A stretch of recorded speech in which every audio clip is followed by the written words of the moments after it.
आज की वीडियो में आप और मैं मिलके एक न्यू जर्नी का स्टार्ट करेंगे जिसमें हम जावा फुल स्टैक कोर्स के हर एक टॉपिक को डिटेल से कवर करेंगे।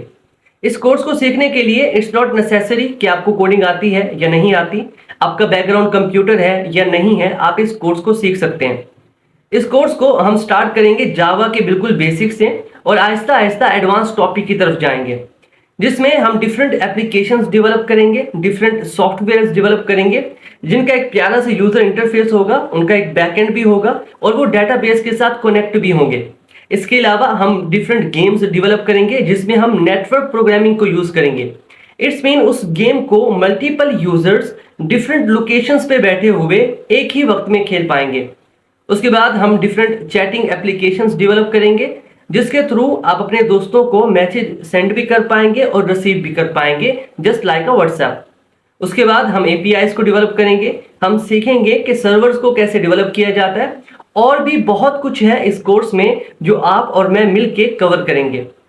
अब बात करते हैं कि इस वीडियो में हम क्या कवर करेंगे।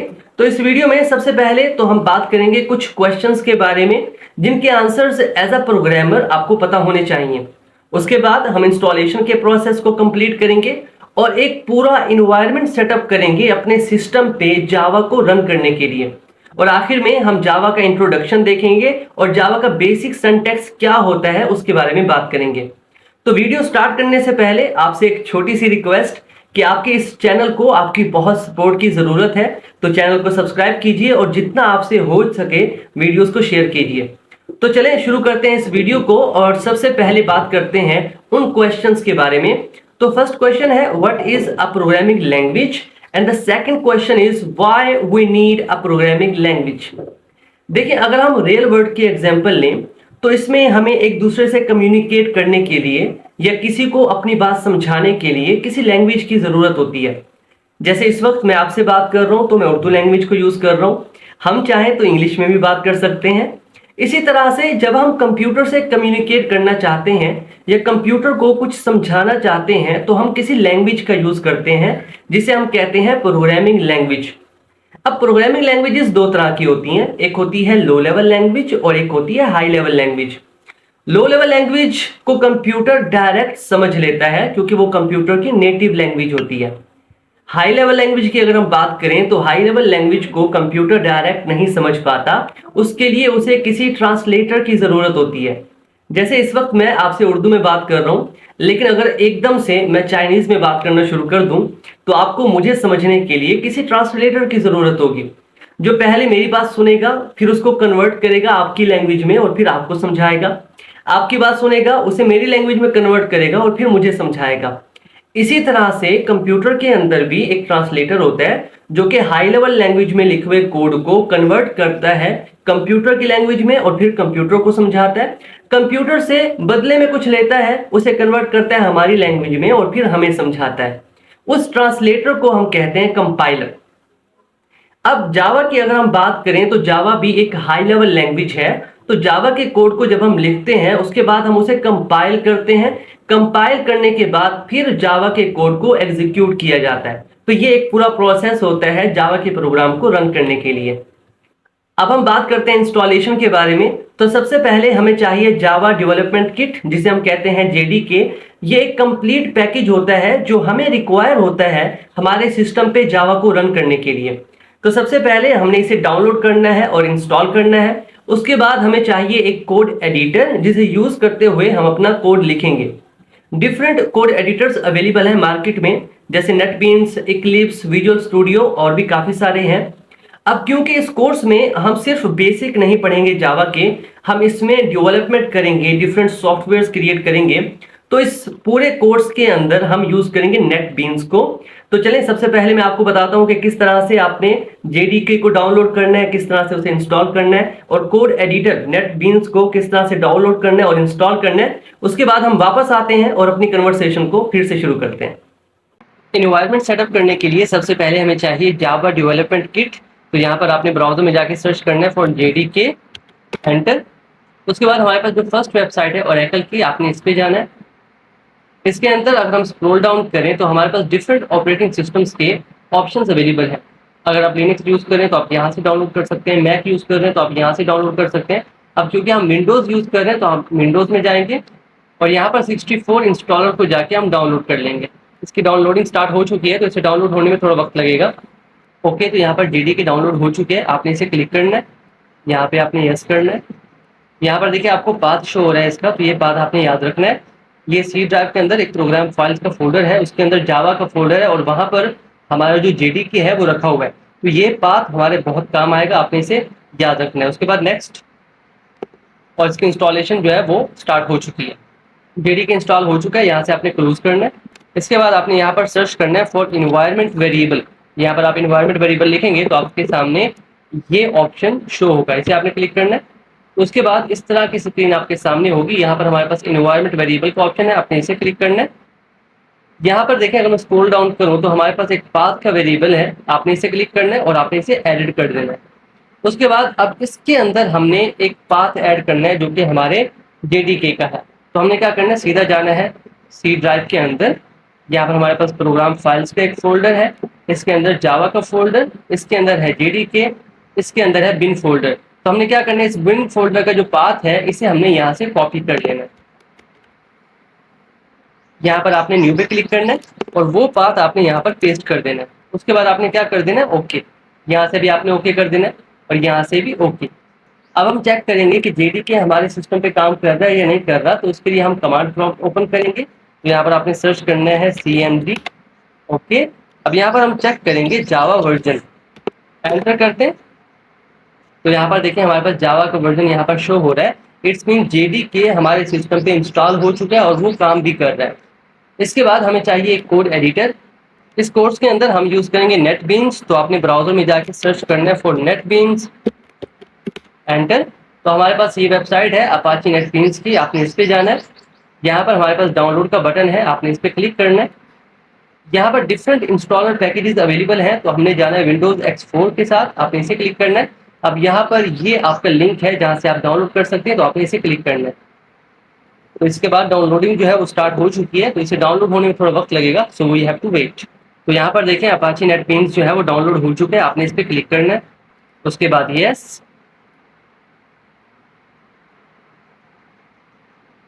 इसके बाद आप चाहें तो इसे कस्टमाइज कर सकते हैं, लेकिन मैं चाहूंगा कि आप इसे ऐसे ही रहने दें। उसके बाद नेक्स्ट करते हैं। यहाँ पर आपने टर्म्स एंड कंडीशंस को एक्सेप्ट कर लेना है और उसके बाद नेक्स्ट करना है।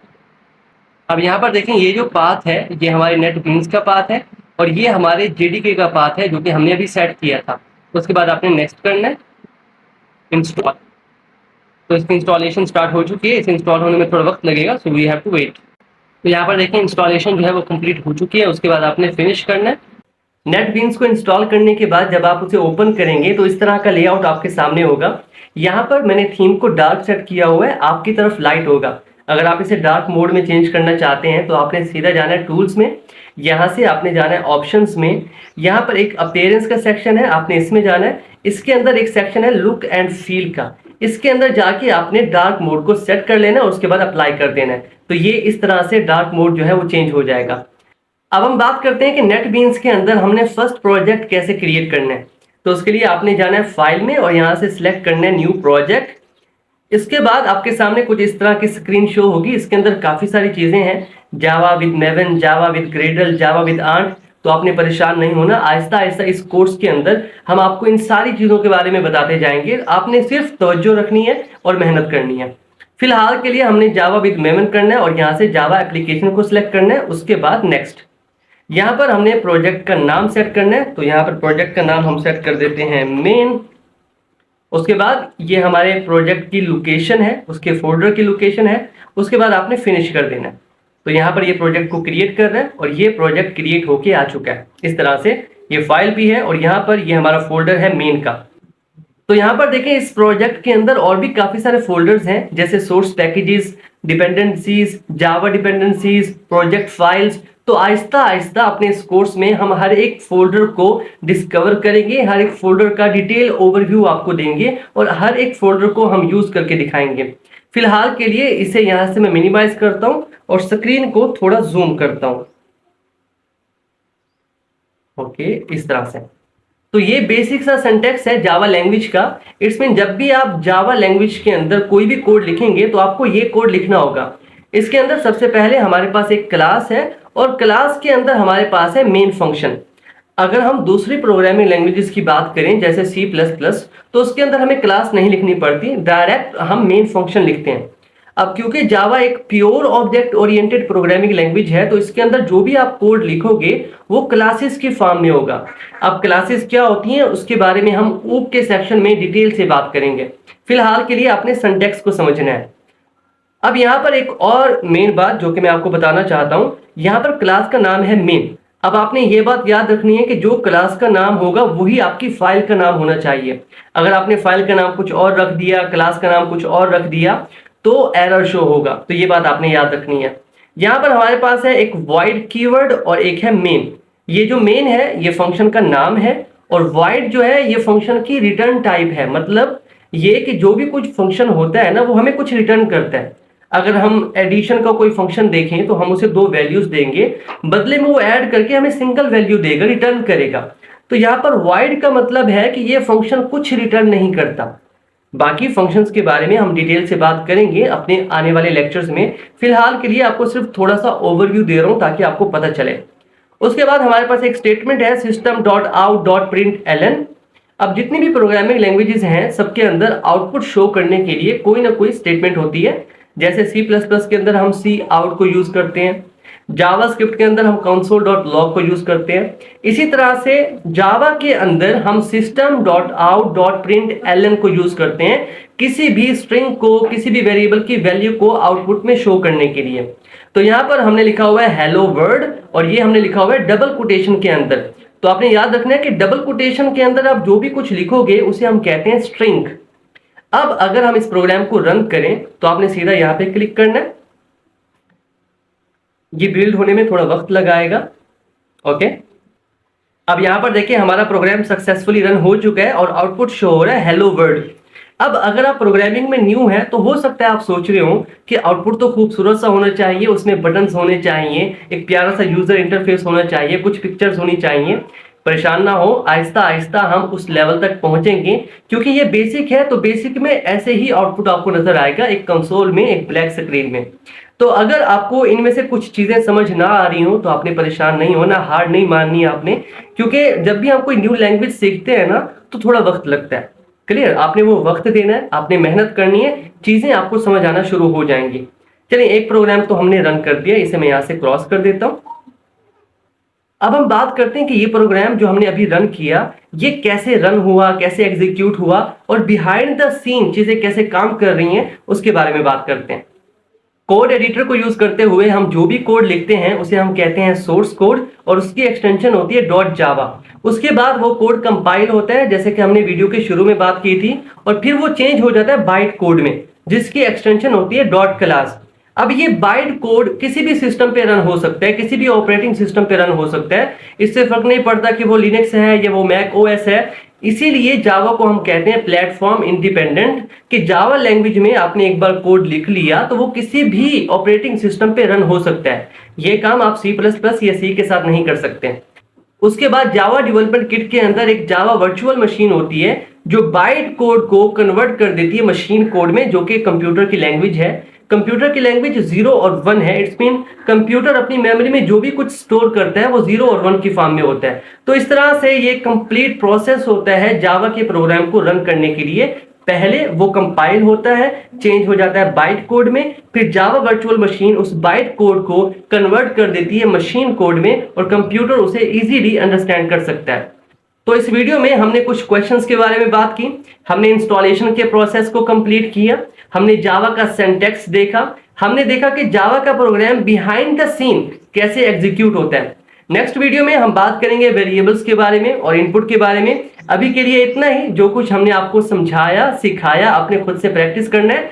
अभी तक के लिए इतना ही, मिलते हैं आपसे नेक्स्ट वीडियो में। तब तक के लिए keep connected and keep coding. Thank you.